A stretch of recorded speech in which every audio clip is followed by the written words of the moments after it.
Merci de choisir le Volcan News pour vous informer, mesdames et messieurs. Bienvenue dans cette nouvelle session d'actualité et à présent les principaux titres du journal. La situation sécuritaire dans les territoires des Kalehe en province du Sud Kivu reste volatile suite aux violents combats opposant les résistants Wazalendo au 123 AFC autour de l'Emera ce jeudi 10 avril 2025. Et puis nous parlerons également de la reprise du procès Boukangalonzo qui est prévu pour le lundi 14 avril prochain. Matata Mpogno et Seko Akizi seront de nouveau devant la Cour constitutionnelle. Mesdames et messieurs, à présent le détail.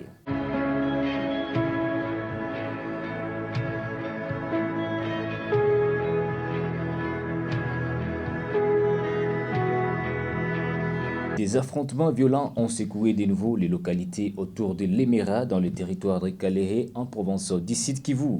Selon plusieurs sources, les échanges de tirs sont signalés entre les Wazalendo et 123 AFC depuis les premières heures de ce jeudi 10 avril 2025.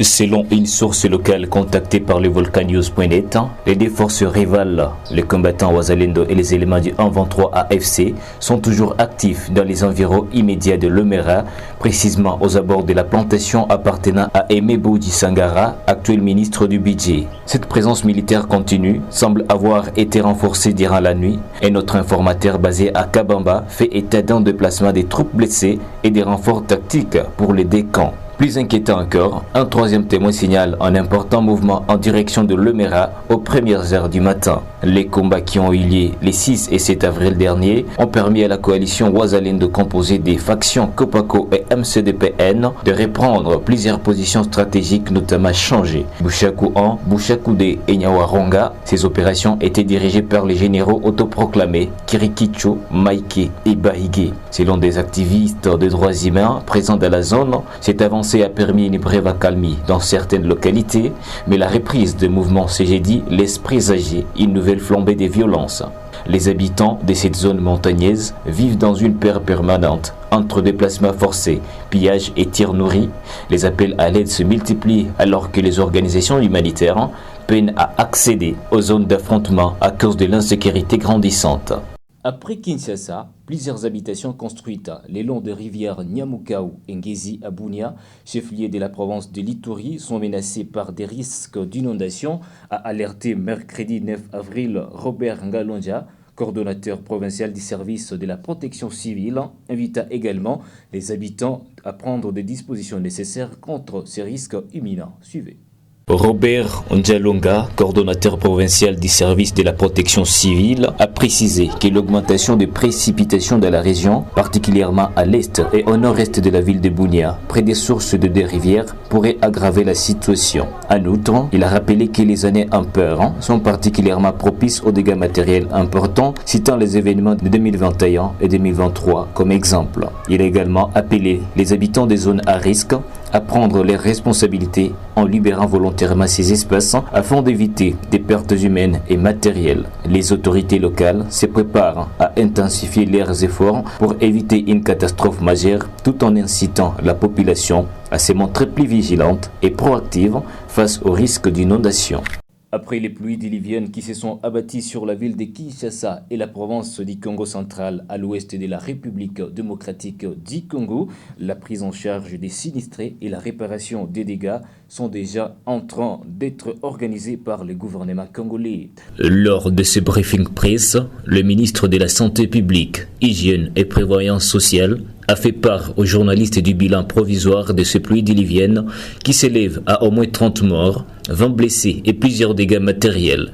Pour éviter que ce bilan ne s'alourdisse, les interventions ont débuté dans les endroits les plus touchés par les inondations, notamment aux abords de la rivière Ndjili qui était sortie de son lit. Ce que je peux confirmer, c'est que nous avons eu 30 décès. Et ces 30 décès sont intervenus avant que nous intervenions, avant que les secours n'interviennent, c'est-à-dire pendant la période de pluie, l'exemple de cette maman qui a perdu ses enfants. Nous sommes intervenus, nous, quant à nous, dans la nuit, de samedi à dimanche déjà, nos ambulances circulaient déjà, nous avons dépêché des équipes médicales et nous avons pu donc intervenir et sauver beaucoup de nos compatriotes. qui étaient coincés dans les maisons, qui étaient coincés dans leurs habitats. Et nous avons, à ce moment où je vous parle, nous avons une vingtaine de personnes, 20 exactement, qui sont hospitalisées. À ces stades, près de 1300 personnes ont été extirpées des zones inondées. L'Institut Lumumba, une école située dans la commune de Limete, à l'est de Kinshasa, est utilisée comme centre de transit. Les sinistrés sont dirigés au stade Tata Raphaël, dans la commune de Kalamu, au centre de Kinshasa, et le stade de Martyr, dans la commune de Kinshasa, au nord de la capitale congolaise. Nous allons déplacer ceux qui sont sur le site Lumumba, mais aussi ceux qui étaient à Ndjili, 184 personnes.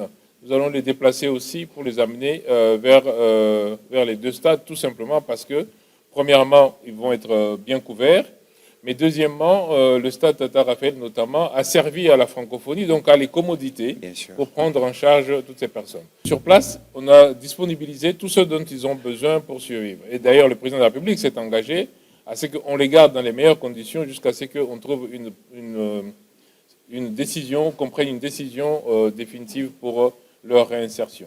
Sur les 7 usines de captage d'eau qui comptent la ville de Kinshasa, 3 ont été endommagées par les inondations. Les équipes sont à pied d'œuvre sur ces usines pour rétablir la desserte en eau potable dans les quartiers de Kinshasa qui en étaient privés. Ce sont des points de captage. C'est à ce niveau-là que nous avons des captages d'eau pour le traitement et c'est pratiquement ces usines-là qui ont été le plus impactées.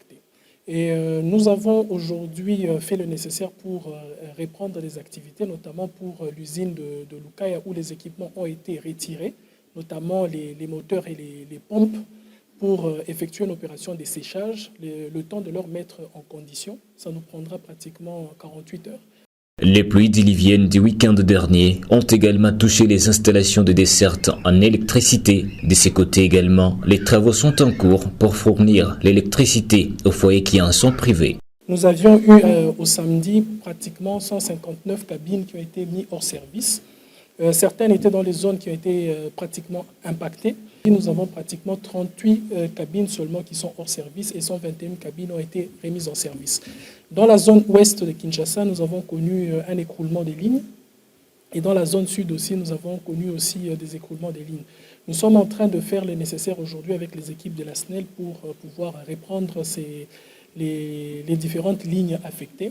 Mais la tendance pour le secteur de l'électricité aujourd'hui s'annonce beaucoup plus mieux parce que nous avons pratiquement près de 70% des cabines qui ont été reprises. Il n'y a pas que la ville de Kinshasa qui a subi des dégâts matériels lors de pluies torrentielles du week-end. La province voisine du Congo central, à l'ouest du pays, a également été affectée. La route nationale numéro 1, vitale pour ces deux provinces, a été en partie endommagée au niveau de la cité des Kasangulu. Les travaux de réhabilitation sont en cours sur ces tronçons. Nous avions une partie de la route qui était entamée.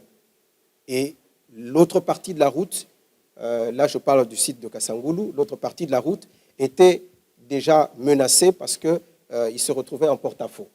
Et c'est donc là que nous avons commencé par concentrer les interventions.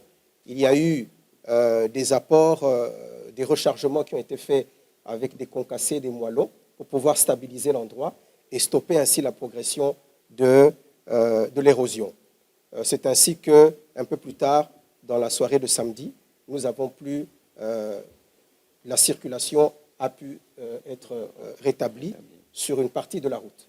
Parce que vous imaginez bien toutes les conséquences en termes d'embouteillage. Selon les prévisions météorologiques de la Metelsat, les fortes précipitations sont attendues, notamment à Kinshasa et dans plusieurs provinces, tous ces mois d'avril et jusqu'au mois de mai. La population congolaise ainsi que les autorités doivent, chacun à son niveau, prendre leurs responsabilités pour éviter les dégâts lors de ces pluies annoncées. Il s'éteignit mardi 8 avril 2025 la libération des 117 prisonniers bénéficiaires de la grâce présidentielle à la prison centrale de Beni en exécution de l'arrêté ministériel du 13 mars dernier. Détail. Inaomba kumshukuru Mwenyezi Mungu kwa kuona mtu mwenye alikuwa na makosa anasamehewa.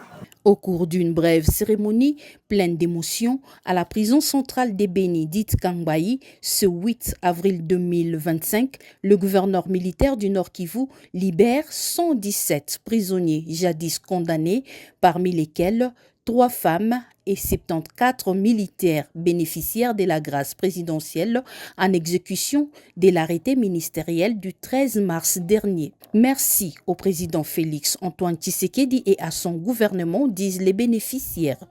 Je me sens très à l'aise. Je remercie le Dieu parce que ce qu'on a eu à Kamandara libéré, mais pas la grâce de Dieu, pas par mes listes. Na commission Nzambe pour le président Nabiso et à République à Salis Biso pour la libération. Merci mingi pour le président Nabiso à libérer Biso na kati na pasi na kati na souffrance to sepeli makasi to lingito kene musala poto sala musala ya mboka na Biso. Après qu'il a circonscrit la cérémonie, conseiller les prisonniers libérés, le général-major Somo Kakule Évariste précise que les orientations seront données au centre de formation de Nialeke pour les militaires désormais en liberté. Pour les militaires, ce n'est pas compliqué.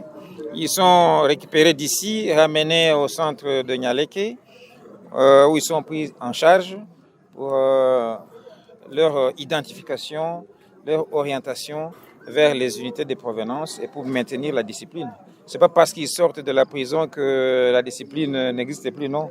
Ils doivent être encadrés et la vie continue. Des vivres ont été apportés à cette maison carcérale dont la population s'élève actuellement à 1573 prisonniers, dont 72 femmes. Pour clôturer, l'agence congolaise de presse a annoncé pour le 14 avril prochain la reprise du procès Bukanga Lonzo dans lequel Augustin Matata Pognon, ancien Premier ministre de la RDC, Deogracias Mutombo et Christo Grobler sont poursuivis pour détournement des fonds alloués au projet de la construction d'un parc agro-industriel. Détail. Selon un extrait des rôles rendus publics le mercredi 9 avril, la Cour constitutionnelle indique que cette audience